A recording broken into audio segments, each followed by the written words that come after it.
Hello friends, in today's video we will see if we have to check the inverter, refrigerator, compressor and PCBs, how we can check it. It is very easy, you can easily check it.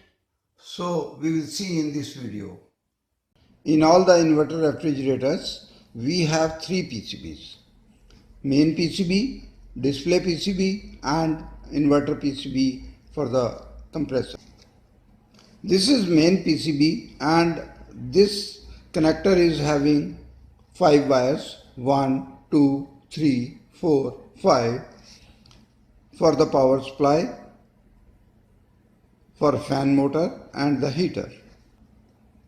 In the main PCB we have 3 jacks. We have to remove this lock to detach the connector. In this 9-pin jack only 5 wires are connected, 2 for input supply and other 3 for the output for heater and fan motor. This jack is for display, this is for the sensors and the third 9-pin jack for the power supply. In the inverter PCB, 2 pins are provided for the main input supply from the main cord and other jack is for the compressor output and a 3-pin connector for the compressor terminals. In inverter PCB, which is for the compressor, power supply input from main cord is given on these pins, from where it goes to the main PCB.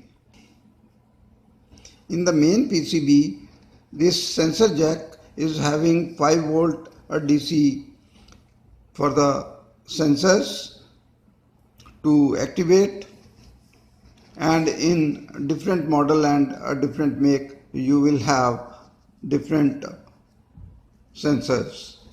This is a Beko refrigerator and in this PCB 3 sensors are connected. One is for the defrost heater, one is for the freezer and third one is for the refrigerator. Every sensor requires 5 volt DC to energize. If we will check the voltage between the sensor pins, 5 volt DC will be available. This voltage will be available only when the power supply is connected and PCB is connected to the sensors. For display PCB also 5 volt DC is required to activate, and if it is available the display will be okay. In the PCB the connectors are marked either CN or KN with the numbers to identify. Here we can check the line voltage in neutral and line as 240 volt is available. Next, in this connector, output for the main PCB, again we will get the same voltage will be available. In the last connector we can check the frequency. This can be checked only if the multimeter is having the frequency meter setting.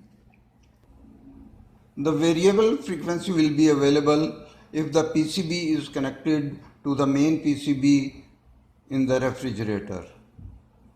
And if we will check the voltage in this connector, we will get 2 to 3 volt DC. We can check the voltage between neutral and compressor jack, and we will get around 110 to 120 volt, and it will be same in all the 3 pairs.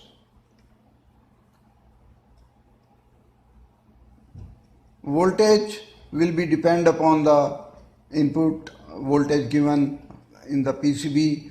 Right now we are getting 240 volt and this may be slightly higher.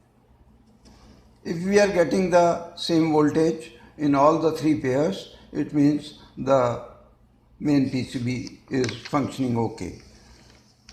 In the connector for the display, we are getting 5 volt DC, means the 5 volt DC is for the display is coming from the main PCB and it is okay. If the voltage is coming and display is not glowing, it means a display is defective, and if the voltage is not coming, it means the main PCB is having some problem. For the sensor also, we have 5 volt DC in the sensor pin jack. We can measure here. You can also watch my videos on the how to check the sensor. It is in very detail how we can check the sensors. To check the sensors, we have to set the clamp meter on kilo ohm setting and check the resistance. At 25 degrees Celsius, it shows the value of the sensor.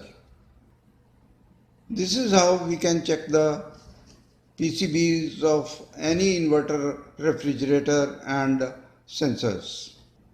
For checking the compressor, we have to check the resistance in all the 3 pairs. We have to set the clamp meter on 200 ohm setting and we have to check the resistance between all the 3 pairs.